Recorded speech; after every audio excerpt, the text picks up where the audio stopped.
Hey, hello guys, how are you all? Greeting from Mr. R. I'm hoping that you all are doing well.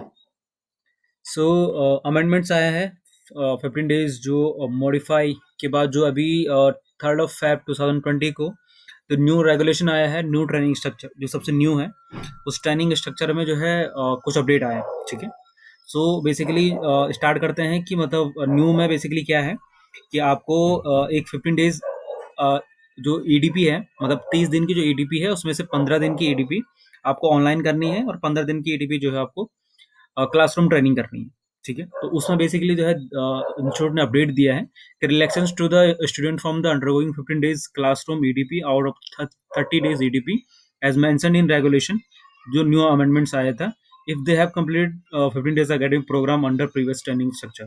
ठीक है, तो simple way में ये है कि अगर जिन भी स्टूडेंट जो मॉडिफाइड रनिंग स्ट्रक्चर में होते हैं, सो उसमें स्टूडेंट को 15 days एकेडमिक प्रोग्राम करना होता है। ठीक है, समझ लेते हैं कि जो मॉडिफाइड ट्रेनिंग स्ट्रक्चर में होता है उसमें 15 days एक एकेडमिक प्रोग्राम होता है जो स्टूडेंट को कंप्लीट करना होता है, एक ट्रेनिंग होती है। ठीक है, सपोज दैट वो सेम स्टूडेंट जो है अगर न्यू रनिंग स्ट्रक्चर में आता है, ठीक है, तो पहले तक क्या था कि जो 15 days एकेडमिक प्रोग्राम है वो कंसिडर नहीं हो रहा था अगर वो स्टूडेंट जो है न्यू ट्रेनिंग में आता। ठीक है, बट अभी इंस्टीट्यूट ने यही कहा है कि अगर सेम स्टूडेंट, मतलब अगर किसी स्टूडेंट ने 15 days एकेडमिक प्रोग्राम कंप्लीट कर चुका है तो उसको जो है बेसिकली जो अगर वो न्यू ट्रेनिंग स्ट्रक्चर में आता है तो जो 30 days की ईडीपी है उसमें से 15 दिन की जो ईडीपी है, 15 days की ईडीपी है, वो एग्जाम्ड हो जाएगी। ठीक है, इंग्लिश में समझते हैं कि student under new regulation structure are required to complete 15 days EDP in classroom mode और another 15 days through online mode, right? So that's mean in the new training structure which has been introduced on 3rd of Feb 2020. ठीक है, in that training you need to complete a 15 days EDP on in classroom mode and another 15 days through online mode.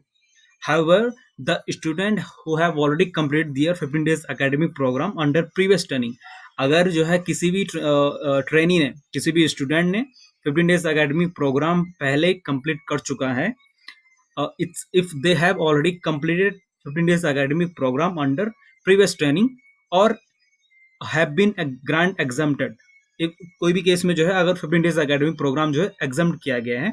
ठीक है, अगर ये both case में, if in the both cases if they switch over to the new training structure, okay, so the 15 days classroom EDP under new regulation training structure will be new training, the 15 days EDP will be exempted।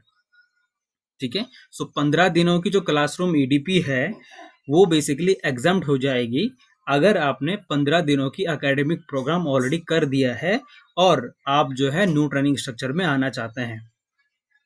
ठीक है, समझे? दोबारा बता देता हूं कि अगर आप पहले मॉडिफाइड ट्रेनिंग स्ट्रक्चर में थे जहां पे आपको 15 दिन की एकेडमिक प्रोग्राम पूरा करना था, अगर आप न्यू ट्रेनिंग स्ट्रक्चर में आते हैं तो न्यू ट्रेनिंग स्ट्रक्चर में 15 दिनों की क्लासरूम ईडीपी आपके लिए एग्जाम्प्ट हो जाएगी। ठीक है, अब दो चीज यहाँ पे इंस्टीट्यूट ने क्लियर नहीं किया है कि क्या अगर जो नए ट्रेनिंग करते हैं, मतलब सपोज दैट जो है जो न्यू ट्रेनिंग स्ट्रक्चर है, अगर आप ऑलरेडी न्यू में है, सपोज दैट एक स्टूडेंट ऑलरेडी न्यू में है, अगर वो 15 days की एकेडमिक प्रोग्राम करता है, क्या वो कंसिडर कराएंगे?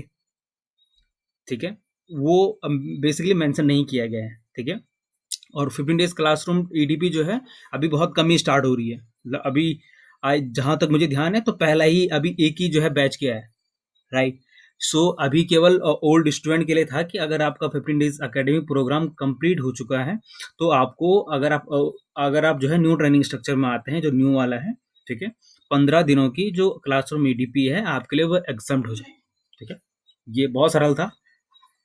सो आई होप जो है मैंने जो है सही समझाया होगा। ठीक है, फिर भी अगर समझ में नहीं आया है तो आप कमेंट सेक्शन में लिख सकते हैं। और बताना चाहूँगा कि आप एक ऐसे चैनल पर आए हैं जहाँ पर आपको केवल आईसीएसआई और न्यू अपडेट के रिगार्डिंग ही सीएस रिलेटेड जो है जानकारी आपको मिलेगी। तो सब्सक्राइब करने के बाद बेल आइकन दबाना मत भूलिएगा क्योंकि सबसे पहले आपको जो है अपडेट यहीं से मिलेगा। ठीक है, सो मिलते हैं नेक्स्ट वीडियो में। आप मुझे सपोर्ट कर सकते हैं patreon.icsi patreon.com/icsi पे।